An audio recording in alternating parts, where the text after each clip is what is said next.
Hello, everybody. Hello. Welcome to Hello. our Resource Central webinar. It's the first time we're trying this, so we are looking very much forward to it. Hope you are too. My name is Søren Skau. I'm a product specialist here at Add-on Products, doing especially the training and configuration of Resource Central. Some of you already know me.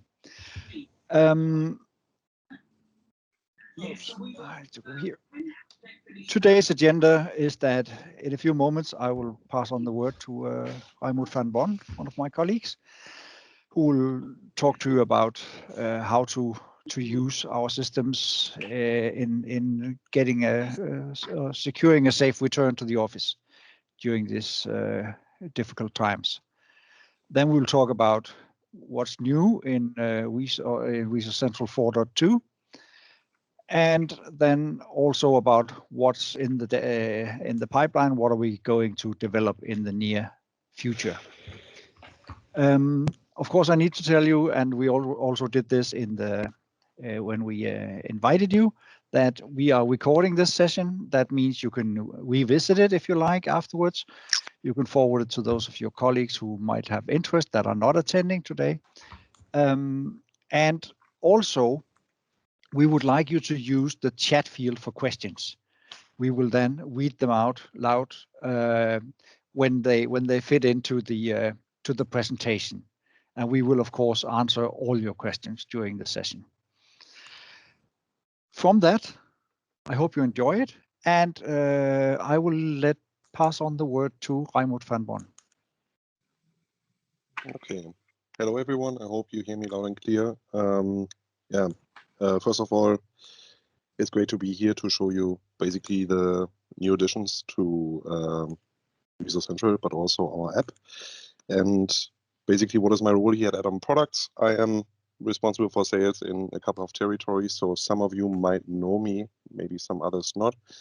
And basically what I will do now is I share my screen and start the presentation. Søren, can you give me a sign if you see it? It's there, yes. Yeah. Fantastic. Yeah. So basically, this one here is about the new way of working, because we all know basically in which current situation we are. We don't need to talk about that. And of course, with this, there are also some new challenges we might have to conquer in order to return safely to the office. And I will just show you basically a couple of functions that we are currently covering. So starting basically with a floor plan that you see in the Resource Finder. And as you know, the Resource Finder is a part of Resource Central. And with this, basically in the current COVID situation, what we do right now is, as we are heavily basically building up on the Exchange infrastructure, we are looking on what Exchange provides here. And what it does is basically that you have the possibilities to, for example, mark certain desks that are allowed to be booked and some others that are not allowed to be booked. There's, of course, also the possibility, as you see on the floor plan, which you can basically upload via the backend of Resource Central. But we can, of course, also help you with this. There are possibilities to put in, for example, arrows if you want to guide your colleagues in a certain direction, or maybe marks where to find sanitation stations, and so on. Basically, there will also be further ways on how to be able to book how to book desks in the future. Simon and Søren will talk about it in a bit. Oops. Then, of course, this is basically the latest addition to our product portfolio. We have now an app, and this app is basically ready to be downloaded for each user via the Google Play Store, or for example also the Apple Store. So it means it's compatible to Android and basically also iOS. So, and what we do here is that we have a couple of different functions. For example, also of course booking hot desks, and this app is, as the name says, Workspace App, all about booking workspaces, such as, for example, desks, rooms, if you want to, also cars, or for example, parking spots or something. So we can help you with all that. And what you see here, basically on the left side of the screen, is that you have an overview about your reservations. And when you look at the bottom, you see basically a small button that is called New Reservation. And when you click on that, you can basically select the category of resource at first. So in this case, it's a hot desk. You can select time and date. And then basically in the next step, you can choose between 3 different ways on how to select a resource you want to book. And in this case here, for example, we are selecting the floor plan. And as you see, you actually see the floor plan in your app, and you can simply click on a certain desk, for example. In this case, it is the one that is yellow marked. At the bottom, you may see some information about this desk, as it has, for example, USB dongle or something else, certain equipment that this resource has. And yeah, basically after that, you can decide if you want to add this reservation to your calendar, for example, and also which status it should have. And after confirming the booking, it also shows up basically again in your overview on the right side of the screen. Then what we also do have is basically another function which you find on the lower right bottom of the app. It is called Find Colleague. And guess what it does? You can search for colleagues who have booked a resource. So in this case, we are looking for our colleague Stan. Stan's email address is showing up because he actually performed a booking. And it is shown basically which date and time he booked which resource, which is shown here as orange. And basically then it is pretty easy to book, for example, a desk very close to him, because I can simply click or tap with my finger on the screen and basically select a resource from there. I get back basically to the confirmation field where I can change time and date. And then it is basically also in my overview of the reservations, of course, also synced with the Exchange resources. Another way of booking a resource is actually using QR codes. Where do those QR codes come from? The QR codes are basically in the backend of DSS/the Workspace Booking App. So that means each resource has its own unique QR code that you can print out, that you can incorporate into layouts or, for example, digital sign service. And then basically the users can approach the resource, simply tap on resource agenda, scan the QR code, and basically it shows the agenda. So when is this resource booked and when not? So that makes it pretty comfortable also then for the user to find a certain time and date when, for example, this resource should be booked. Then, of course, when we are thinking about a situation that we have, for example, a certain amount of desks, but we only want to have a lower amount of people in the office. So let's say, for example, 50% of the available desks should be booked. Then it is, of course, also very good to have sort of a control function in there to make people to confirm the bookings, because someone may book a desk and forgets how to show up. So then this desk is occupied and no one can book it. So what we can do here is setting up a confirmation process that people are actually asked to confirm their booking until a certain point of time. And there's also a possibility basically that that the users receive a push notification in case they didn't confirm until a certain point of time. Then switching now to the backend of the Workspace Booking App and also digital sign service, you see on the left side that we already have a couple of reports in there, and there are actually also 2 reports that are addressing the current COVID situation. So it means in case, for example, someone is tested positively or someone has another illness, then it is possible to look basically for basically a certain colleague, type in a certain time frame, and then we can run a report that shows basically all bookings that the certain person has done in connection to the resources, but also all the other bookers who have booked this certain resource. And then when you look at the top of the screen, you see basically a small field that says mail to organizers. And this allows me basically, of course, to click on it, and sort of like an email template is showing up with all the email addresses of the meeting organizers and bookers, and to inform them and saying, hey, Raimut was tested positively. Please inform your colleagues, or please take care that you also get tested and stay home.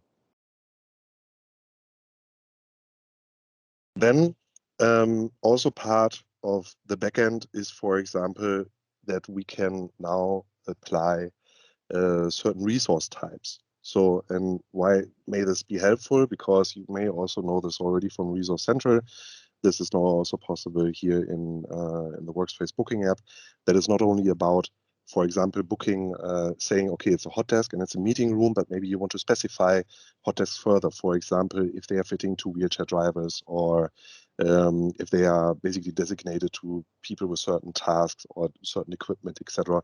Of course, you can also set up any other resources you may want to book, like parking spots or beamers or whatever you would like. The next thing I want to show you, I want to say half a sentence before I actually do it, is sort of released right now in a beta form. So it means it is not basically the final state, but I want to give you basically a preview of this. And this is actually also a part of the digital design service in the Workspace Booking App, that it is possible to have an overview screen, for example, in the entrance of your building, or maybe also on each level, with, as you see, basically the floor plan. And it allows you basically to show which desks are currently booked, but it also allows a user to select a desk and make a booking right from the screen. As you see on the left side, it is also possible to swipe through different locations, which could of course also be different floor levels. And basically, if you would want to perform a booking, then it does currently look like this here. So you could set your start time and end time of the booking. You also see a time bar that shows you when the desk is available and when not. And if you don't want to use basically such a floor plan, of course, there's also the possibility to do it in a sort of list form. Last but not least, thinking about basically a, how to say, an interface, a device you may want to book or also confirm your meetings, then we have those little devices here that basically also show how, if a desk is occupied or not. It also allows basically users to confirm bookings by tapping on the screen, or maybe also using NFC cards. And as you see, the basically the design right now looks in a certain way, and of course this can also be entirely adapted to your needs and wishes. So that's it basically from my side. I hope I gave you some valuable information, and would hand over the word to Søren again. Thank you very much. Thank you. That's just been a question, whether it is possible to get a copy of the slides sent. Yes, I think so. Yes, why not? And and Søren, you are sending the video out. Yeah. After the meeting, we'll send out, or in one of the upcoming days, we'll send out a link to the video, and of course, then we can also include this presentation for you. That's no problem, of course. Okay, thank you. Thank you. Good. Anything else for Raimund? Otherwise, I'll say thank you, Raimund. Good presentation. I will. Thank you too. Share my screen again. Here we go. So need to click the right. There we go. The next thing we will walk through is the new options in the order form. We'll look into some how to set visitor fields mandatory. And then my colleague Simon will talk to you about my meetings for Teams and the resource finder add-in for Outlook on the web, or OWA as it's also called. First, in the order form, and this has been requested for quite a while, basically, is that it is now possible to apply dependencies on properties in the order form, meaning in the order form that you create in the form editor. That could give you a benefit when, for example, the best example is that if you have cost information when ordering catering, you only want the cost information fields to be mandatory when catering is ordered. If you order something else, like you order a projector or a laptop, you don't need the cost information. So in this case, you see that the department field is mandatory, and if not filled in, a text box will appear and saying the department must be selected when catering is ordered, and this text is of course a text that you put in. It can also be used, for example, if you order a table arrangement, that you set a condition on the number of persons, where you say, okay, if a seating arrangement is ordered, then we need to know for how many persons, because the facility services would need to know how many chairs and tables to put up. So it can basically be put on all the fields. What we have also done is that you can now use cascading drop-down lists. Some of you may know the best example I can come up with is when you're searching for a car. I don't know why I know that, but it's that you will search for the car brand. Afterwards, you will choose within the models, and maybe you even have a third whether you want a diesel or a benzene, a petrol version. In this case, we have put on a group. So you have selected finance department. Then afterwards, you will only see the groups that are valid inside the finance department. If we had chosen human resources, we would see whatever's available within human resources. You will have to create each of these, we call them child tables. You will create them just as you are used to when creating a lookup value table. And then from there, you will then apply them to the department table and say this department table will have a child table depending on the choice that's made.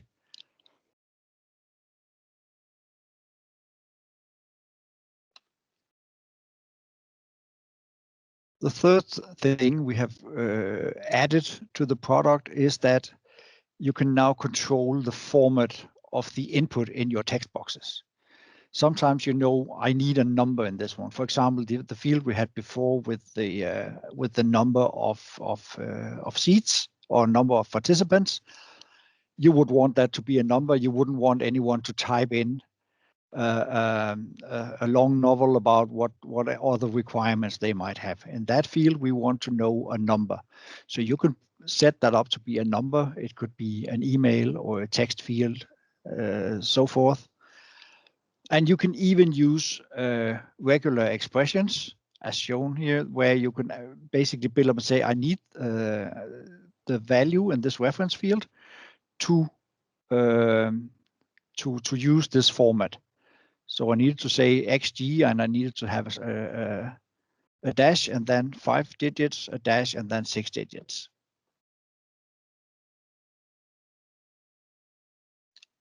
The way it's entered into the form is that you do it when you are in the form editor, and you want to apply the property.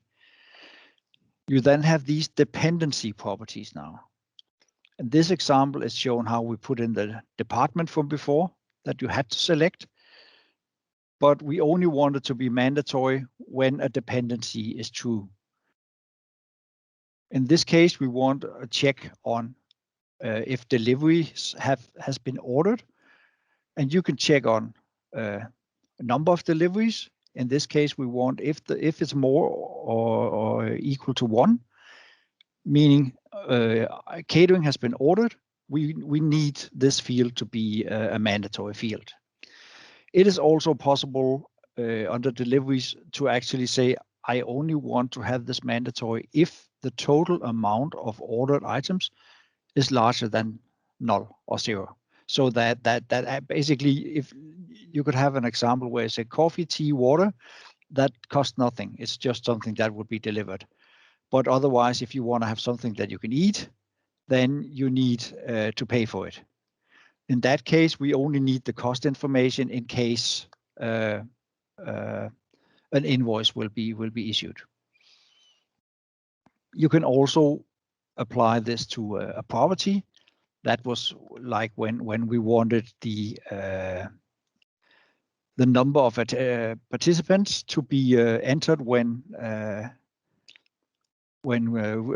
table setup has been ordered, which means that you will then say, okay, if the property room configuration has a value, then I want this field to be mandatory.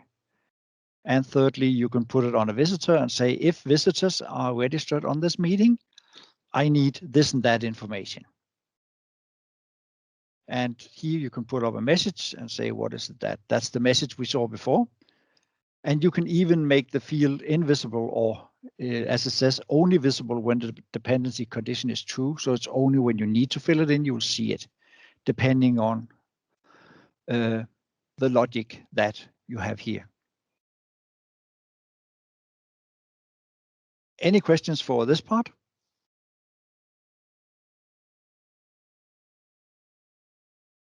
No one so far. Okay, and if you find out that, oh, by the way, I found out I had a question when I come to think about it, then just put it in and we can scroll back to this one. It's absolutely no problem. The next thing is visitors. Now in visitors, you can actually make one or more fields required, basically all fields if you want to control that you get this information into the system when registering a guest. Maybe you want the name to be a required field, which would definitely make sense. But it could also be that you wanted to have the email to be or the company to be mandatory.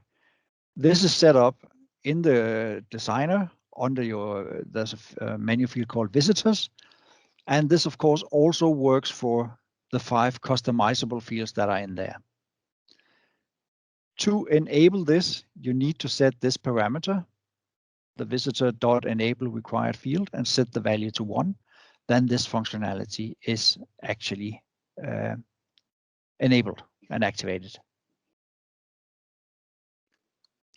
And the little red star will, of course, apply automatically by every field that is mandatory.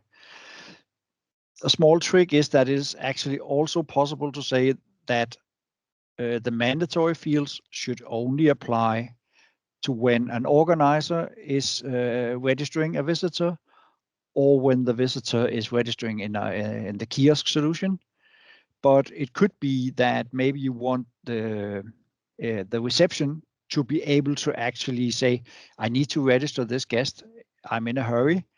I may not have the complete set of information, so I just have the name and the company. Maybe I don't have the email, so I'll just register him, and so that you can actually allow the receptionist to not be covered by the rule of mandatory fields.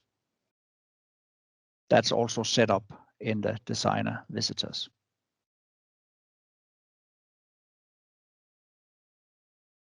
The next thing is I put in a few extra tricks that you can also set up catering. We have seen that by some customers who had this request, that catering is only allowed when external visitors are invited.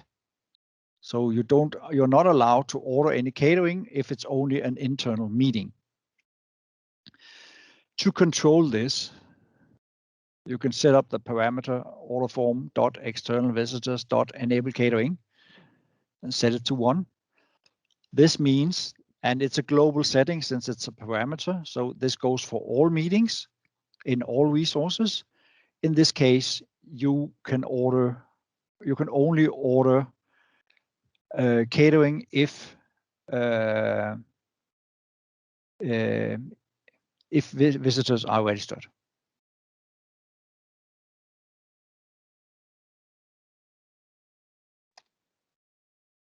The final trick I have for you today is a new setting where you can actually configure a role to create an appointment in the service provider's calendar. It could be that facility services who are doing the setup of the furnitures would like an appointment in their calendar. So basically you would set up the role, and the person's just like any other role or person you're used to setting up in Resource Central. But now you have this extra setting here that says create Outlook appointment.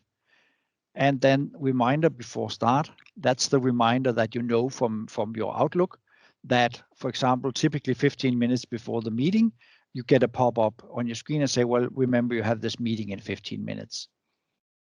So this can be set up to, to whatever time you want, of course, what goes on in Outlook. In this case, an appointment is created just like when the service provider would receive an email and say you need to provide this service at this time. An appointment will also be created in this person's calendar, covering the exact same time as the actual meeting. So if it's a meeting from 10 to 12, then this appointment will also be from 10 to 12. The appointment will contain the exact same information as they would receive in the email. And it doesn't matter whether you have set them up to receive emails or not, but the information will also be in the appointment.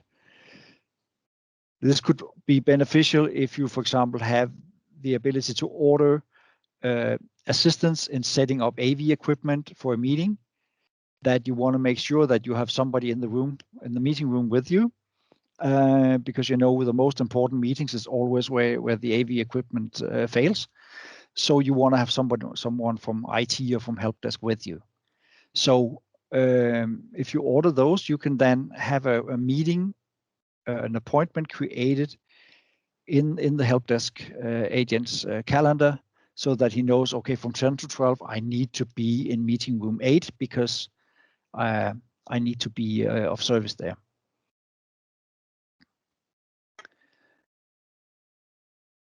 This is basically the news, or a drop down in the news in 4.2, the most important ones. Are you saying that what I'm going to present is not important, sir? Yes, of course. No, sorry. I guess I will move forward with Simon because he has some other stuff. Any questions for this? Please just shoot them in the chat forum. And again, I think we will have a little time spared at the end, so we can also pick up on some stuff if you come to think about things. So I will just allow you, Simon. Here you go. maybe first of all, a short introduction. I'm Simon. I'm product owner of Resource Central. And my main responsibility, you can say, is making sure that Resource Central keeps developing into an even stronger product. And that would be by listening to all of our customers and finding out what is it that they're actually requesting. And I would say that the features we're presenting today are all of them something we picked up from various customer conversations,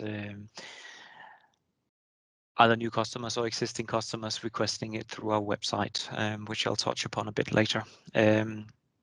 So for those of you who can see stuff they recognize, thank you so much for your input so far. That being said, of course, we have a lot of features in 4.2 and what's been coming out last year. We cannot take them all. So I hope we're choosing the right ones to talk to you about. And I'll just make this presentation go ahead. Just take the two last ones that I promised Søren to cover. We heard from different customers that they wanted a Teams app. They wanted something so Resource Central was in Teams. So we started out by saying, well, how can we best provide value? And we started out by applying. Fast vi har inte kommit dit. Nej, vi ska komma dit. Vi också. Ja. So could you mute? So, sorry, I'll pick up here again. We decided to say, okay, how can we best integrate into Teams? here we said, let's go ahead with the My Meetings and apply that for Teams, because you can do booking within Teams. So finding the resources, it's to some extent possible. So this was a starting ground saying, how can we make ordering available in Teams? And what you see here reminds you very much about My Meetings that you know from the Outlook calendar. The main difference here that I want to talk to you about is that it's now possible to host meetings in your Teams channel and see your Teams meetings. So it might be that you are a small group working together on hosting customer related meetings, and for those you invite customers in and you provide catering on these meetings. You might want to do that in your team, so everything around these meetings are gathered in the channel. What we do here is then we provide the opportunity to see all of your teams, or the teams where you find it's relevant to see the teams ordering. So you can go in here and you can say, okay, I only want to see, in this case, the featured team, and I want to see the meetings they have. For those of you who know, when you host a meeting in a channel, the organizer is actually not you calling for the meeting, but it's a kind of Microsoft dummy organizer. So that gave us a bit of trouble in regards to our order flow. So what you would need to do is say, okay, you book your meetings, and then afterwards, if you want to order anything, you go in here, assign yourself this meeting and make the order based on it. So you would become the assisting organizer of that meeting. The benefit is then that everybody in your team can see that for this meeting, you have booked 5 cups of coffee, let's say that. And on the day of the meeting, there's important information going from the caterer to me, but Simon here, he's sick and he's not at work. So anybody from your team can take over the responsibility for this catering order and make sure that the 5 coffees are at the meeting at the right time, or take any dealings with the caterer if he calls back and say, okay, ham sandwich is out for that day, do you want to swap it? So in that way, you both have My Meetings within Teams, but you are also able to work with some of the aspects that Teams do for you. For example, the channels and the way that you work together in a team around a certain topic or different meetings. Good. So basically, that was a start. We'll see where it takes us, if we have any other comments on what would be required for other customers. But this is the starting point for what we did in My Meetings. I can say on the technical side, it's a manifest that you deploy like you would deploy your Outlook add-in, for those of you who might know the little resource finder in the right-hand side. You can either choose to publish it for the entire organization, or you can publish it so that each organizer can choose if they want it and add it as an app within Teams. So easy to publish from a system admin perspective. Good. Any questions so far? Or else I'll move on to one of the next key points of 4.2. No questions at the moment.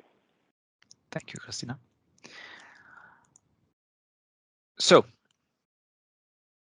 for some, a new interface, for others, an existing interface that they know. But what you're looking at here is our Outlook add-in, the slimmer edition of our resource finder. And we have made 2 new major additions to this product, as Microsoft have pushed some API improvements that has allowed us for a much better integration towards Outlook on the web. So going forward, you will be able to use the Outlook add-in in Outlook on the web, or Outlook Web Access, which is also called in some communities. When you have or want to use this Outlook add in either desktop or on the web, we now have the option to make ordering. It just requires that you have an existing meeting, and then you can more or less do what you do today. You press the order form button and you get the same order form as you know it today. Now it's just available on existing meetings. Trick here is that for us to know all the right keys, we need the acceptance of the resource booking, and after that you can make the reservation, or sorry, the order, or you can add multiple new resources and add orders to them directly as well. So quite a nice extra feature by having the Outlook on the web and also the order form now embedded in the Outlook add-in. Again, features that have been requested in numerous channels from different customers. So we are very glad that we now have the ability to present this to you.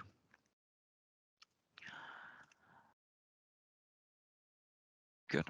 I think that covered off some of the what we thought we could fit into this presentation features. If there are any other features that you'd like our comments on, and if we have more time, we can also do that. So just chat them in and say, I would like a few words on, for example, the new help feature that has also been made available. And if no questions so far, I will move on. So features to come. Major part of my job and a job for our organization in general is to find out what is it actually we are going to be pushing into the future releases. What do we hear? What has priority? What is Microsoft changing that we need to adapt to? So what we wanted to do here is just to give you a quick glimpse into some of the most important features that would be coming towards going forward towards the Q2 summer period. And if I go a bit further, I've chosen the three major ones. Of course, you can ask any other questions on the others, but just haven't prepared a presentation on it. But we will be pushing at least these four plus others. You can go on the roadmap and see so those features that have been release committed that we know for a fact will come. There might come additional ones as we go along, depending a bit on complexity and our ability to put them into a release without jeopardizing any of these other features. Good. So first of all, I'd like to talk a bit about workspaces in the office. We will, going forward, be utilizing a new resource type from Microsoft that some of you might know, called Microsoft Workspaces. It's basically an ability to group into one Exchange resource a bundle of, for example, office desks that you can then book. So you make one resource with 5 desks inside it, and then the capacity of 5 would dictate and show to the users how many resources you can book. So Søren would look at it, he would book 1, then there's 4 left, and so on. And in the end, there's no resources left, and you know you cannot book more. What Microsoft wanted to do was to push easily workspaces into their offering, so you from a system admin perspective do not need to create, let's say, 3,000 workspaces in Exchange. So it's an easier way to map bundles of desks that can be booked without having to maintain 3,000 different Exchange resources. And this is also one of the benefits that we are trying to aim at, that we will come with a new license type. We'll come with these workspaces in Resource Central as well. and make it possible for you to set it up in the same way based on these new types, allowing you also in these bit tricky circumstances with COVID going on to allow a more balance between working from home and working from the office, because in this way it might be easier for you to maintain, but also maybe a bit cost effective to put it in all your work desks and allow for what can I say, a mismatch between you might be 100 workers but only have 80 desks, and then that way be for the co-workers to find out, okay, I want to go to the office today, I need to, so it's easy for me to find a workstation, but I don't have a workstation fixed to me, but I know then how to book it. So in this way we'll help trying to make an easier booking solution when it comes to also including office desks in a wider degree. So benefits, flexibility in finding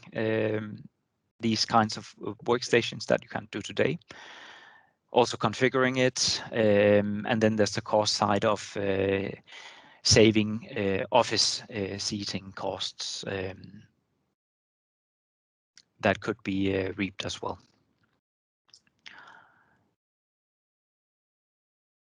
Good. I hear no questions popping in, so I will proceed. Workspaces in the office is also going to be utilized in some of the other features that we are going to be pushing. We've been hearing different needs for the ability to control workspace utilization in a bit more details compared to what we can do. Also keeping in mind the unfortunate and tiresome COVID situation. We want the ability here to allow a utilization percentage of our total amount of hot desks and workspaces to be controllable. So you can say that I might on this floor have 100 desks, but today I only want people to be able to book 25% of them.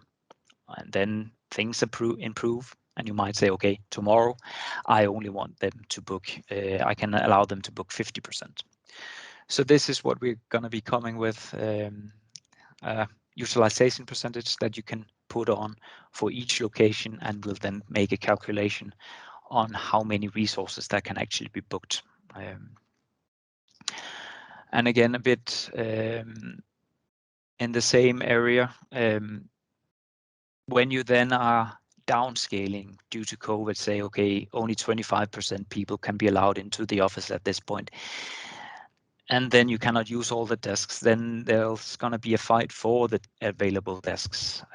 So in this case, we will also come with the ability for people on, let's say, some of the other floors. Let's say I'm on floor 5, but all the desks are booked on the day I really need to go in. Then we make a reservation on other floors where you can say, okay, I can go to floor 5 and sit there, and then X% of the 25% will be reserved for people seated at other locations until X days in advance, and then after X days we'll give it all up for grabs. This in a way to make sure that one department doesn't just go and book everything on a whole floor for indefinite amount of time, leaving out a bit of the flexibility in being able to book elsewhere when you really need to go to office, but everything is booked.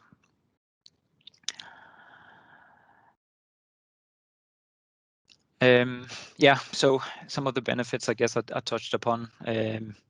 Allow a bit of social distancing because you can make sure that not everything is booked, but it should also make it a bit easier to find workspaces when you're going into the office, or if you are in this mixture of being home office versus in the office, which we do believe that even though we hopefully soon get rid of COVID, we see a bigger need for that in the future, because we have, as a global society, I guess, business society proven that it can, in most cases, be beneficial to be working from home, and it can also doesn't necessarily need to have negative effect on efficiency. Quite the contrary, it has also been shown. So this is just some of the starting points. We have some vague ideas and requests in regards to we might do reporting based on some of these information we get in. For example, could a department be overutilizing some of the workspaces compared to other departments? So we could get a more even mix of who's using the resources, so not just one department grabs everything.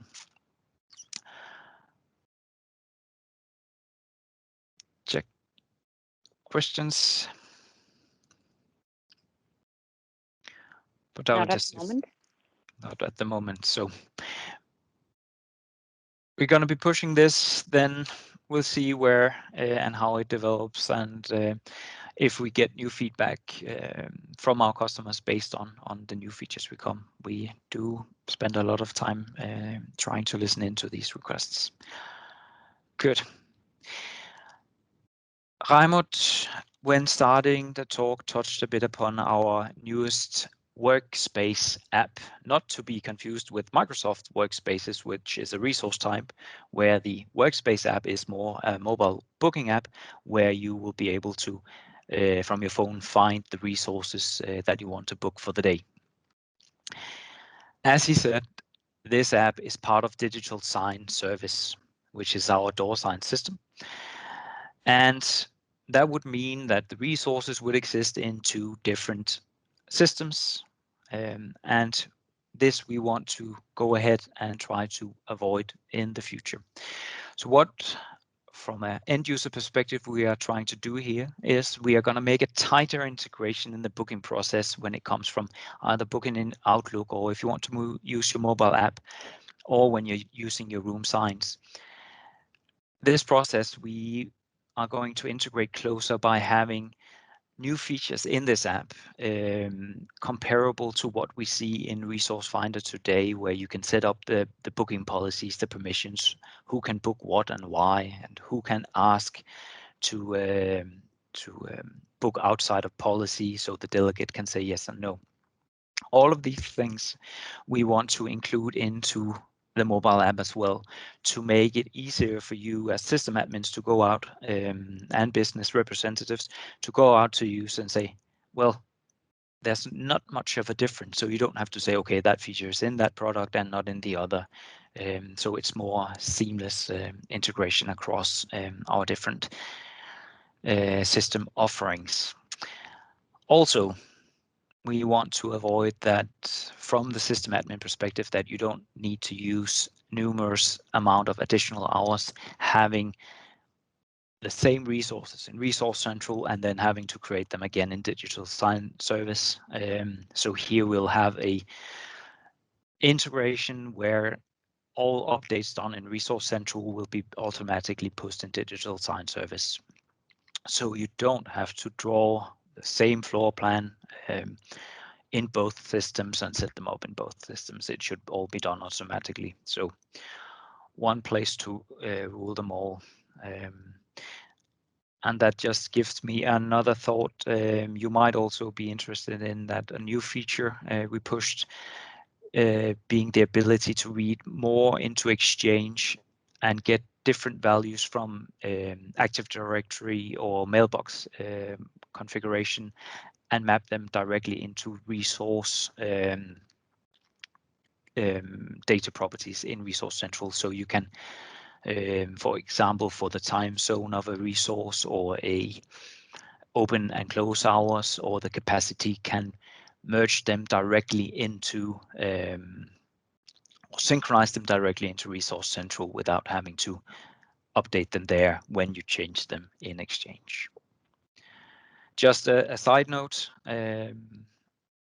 that came very good into the story about we trying to make it even simpler for the system admins to not have to update in different places to make the maintenance and of the system easier on all the operations of the system.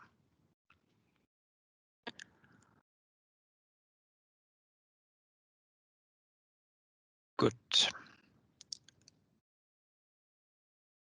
I will, if nothing further, move on.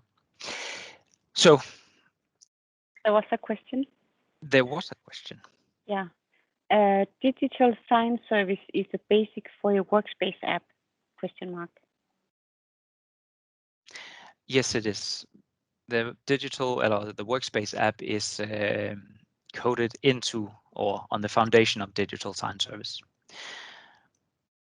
So that is correct. When we come with the integration, we'll also be looking into how we license it and so on. So and there will be pricing based on whether you have one or the other system or both.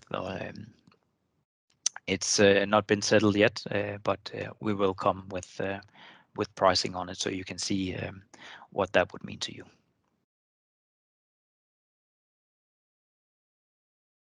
Thank you so far. You're welcome.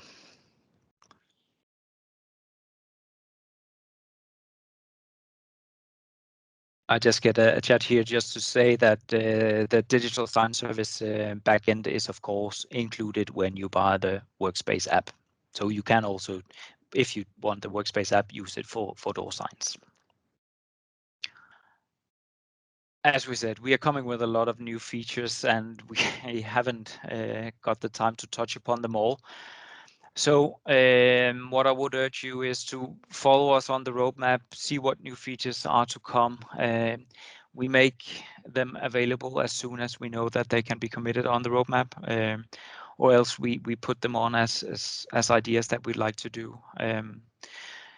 Service releases is evolving all the time. Some we know that will contain certain features and some features will pop up day by day when we make them stable enough. Of course, all service releases, auto hotfixes will contain bug fixes that we hear from your customers. So it's not just new features, it's also here we bundle into different bugs and make these fixes. So it will be a mix of different things, but yeah, follow us on the roadmap.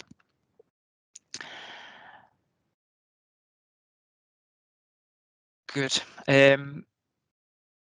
What we do here at Add-on Products is we would really like to listen and hear what you have of suggestions.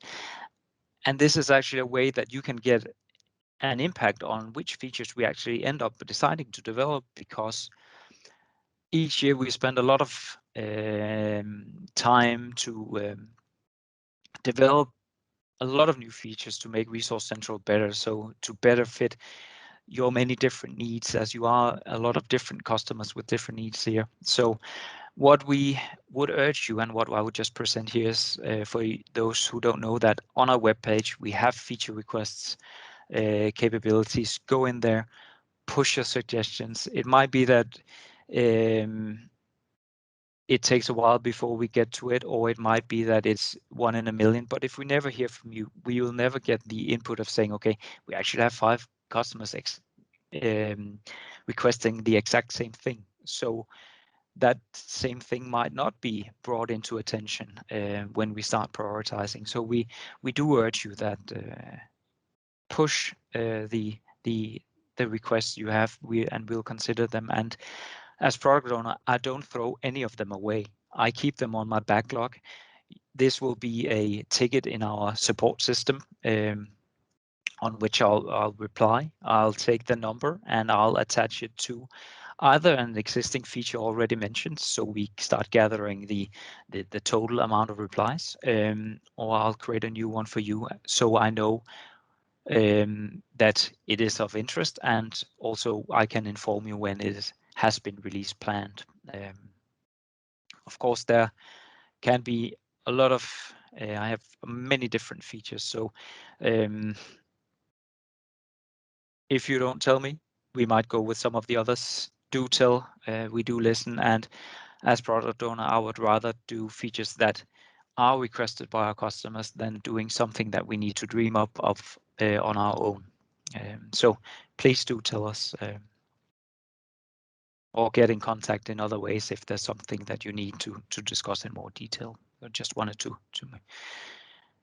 make sure that we have this channel and that we are indeed listening, even though it might take a while before the features are actually pushed. But I would say that a lot of our features are based on what our customers request, either old or new customers, existing customers.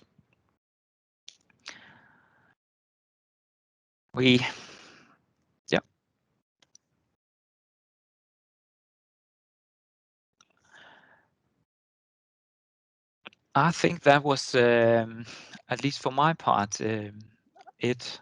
We can, Søren, if you go to slide 15. I don't dare touch your screen again. I end up in Liverpool. Don't worry. Let's see. I need to. We do have a little bit of time here. It's a new concept, so we of course try to fit it into what we thought we could do within this duration. But it is a new concept, so it's also the first time. So we're trying to learn here what to fit it best. And on that note, please also give us your input on what have worked and what have not worked, so we can improve and maybe fit this to your needs a bit better. We do have half an hour, but if there's no further questions, I think we could end it, or we could take a talk on some of the other features if there were some interest.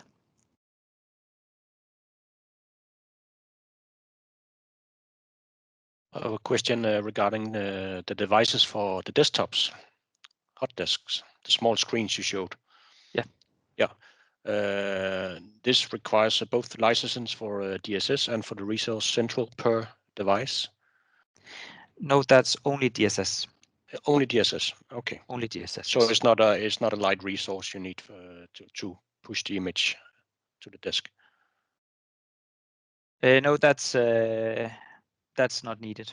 Okay. That's a DSS dependency. But for further discussions on it, I think you can grab hold of your area manager, and they can do a demo for you and show you how it works and give you all the details. Okay. Thank you.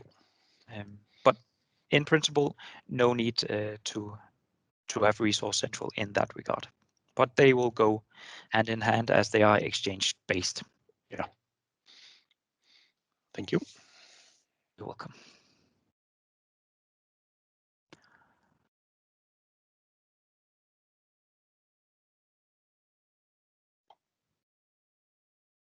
Any further questions, or I think we'll round up. I'll let you round out, Søren. I would say thank you for listening in to my part, and I'm glad to see so many of you showing up. Yeah, and staying. So thank you very much. Yep, thank you to Simon as well, and to Reimut for his presentation. And thank you to all of you for participating.